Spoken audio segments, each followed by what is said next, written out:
यार क्या करूं, पढ़ना तो चाहता हूं लेकिन पढ़ने में मन नहीं लगता। हर दिन एक नई उम्मीद के साथ उठता हूं कि आज का दिन मेरे लिए सबसे बेहतर दिन होगा, लेकिन शाम होते होते वो सबसे बदतर दिन बन जाता है। हर दिन खुद से ये वादा करता हूं कि आज तो पक्का पढ़ूंगा, लेकिन कुछ ही घंटों बाद खुद से किया हुआ वादा भी भूल जाता हूं, और अगर कुछ पढ़ भी लेता हूं तो पढ़ा हुआ याद नहीं रहता। ध्यान बार बार मोबाइल की तरफ जाता है। पढ़ने बैठता हूं तो नींद सताती है और सोने जाता हूं तो पढ़ाई याद आती है। हजारों मोटिवेशनल वीडियोस देख लिया, लेकिन मोटिवेशन का असर 10 मिनट से ज्यादा रहता ही नहीं आजकल। तो अब मेरी बात ध्यान से सुनना।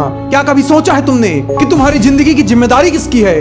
तुम्हें सफल बनाने की जिम्मेदारी किसकी है? वो क्या है तुम में जो तुम्हें हर वक्त पढ़ने के लिए मोटिवेट करे? ऐसा क्या है तुम में जो हर वक्त तुम्हें तुम्हारी मंजिल को याद दिलाता रहे? क्या कभी सोचा है तुमने? अरे नहीं सोचा होगा, वो इसलिए क्योंकि अभी तुमने संघर्ष देखा कहाँ है, गरीबी क्या होती है ये अभी तुमने जाना कहाँ है। ऐसा वक्त जब एक वक्त की रोटी भी नसीब ना हो, वो दिन अभी तुमने देखा कहाँ है। अरे अभी तो माँ बाप है ना, अभी तो माँ बाप के दिए हुए टुकड़ों पर पल रहे हो। आखिर कब तक अपने माँ बाप के दिए हुए टुकड़ों पर पलोगे? कब तक? क्या तुमने कभी अपने माँ बाप की आंखों में देखा है? क्या कभी तुमने उनके मुख से सुना है कि आज काम करने का मन नहीं है, आज काम पर नहीं जाऊंगा?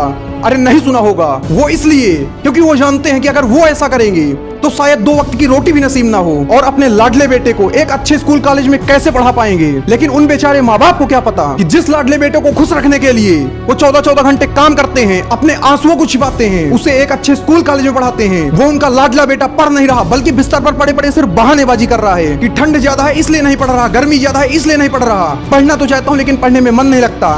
अरे क्यों नहीं लगता मन पढ़ने में तुम्हारा? अरे किन चीजों में मन लगता है तुम्हारा? इंस्टा की रील्स देखने में, गर्लफ्रेंड के साथ घंटों बातें करने में, दोस्तों के साथ घंटों घंटों फर्जी घूमने में। यार अभी भी समय है, संभल जाओ। ये 14 से 30 साल की वो उम्र है जिसमें या तो आपकी जिंदगी बिखर सकती है या फिर आपकी जिंदगी निखर सकती है। अब फैसला तुम्हें करना है। अब तुम चाहो तो आने वाले 2 से 3 साल में अपने समय को इंस्टा की रील्स देखने में, गर्लफ्रेंड के साथ घंटों बातें करने में या फिर दोस्तों के साथ घूमने में निकाल दो, और आने वाले अपने लाइफ को बदतर से बदतर बना दो। और अगर तुम ही चाहो तो अब से ये सारे नाटकबाजी बंद करके, ये 2 कौड़ी के बहाने बंद करके अपना पूरा फोकस पढ़ाई पर लगाकर आने वाले अपनी लाइफ को इतना बेहतर बना दो, इतना बेहतर बना दो कि जो इंसान आज तुमसे बात नहीं करना चाहता वो कल तुमसे बात करने के लिए बहाने ढूंढते फिरे। आज जो इंसान तुम्हें तुम्हारा बुरा वक्त देखकर छोड़ रहा है, कल वही इंसान तुमसे मिलने के लिए तरसे। और ये संभव तभी होगा जब तुम ये 2 कौड़ी के बहाने बंद करके खुद पर काम करोगे, खुद को तपाओगे।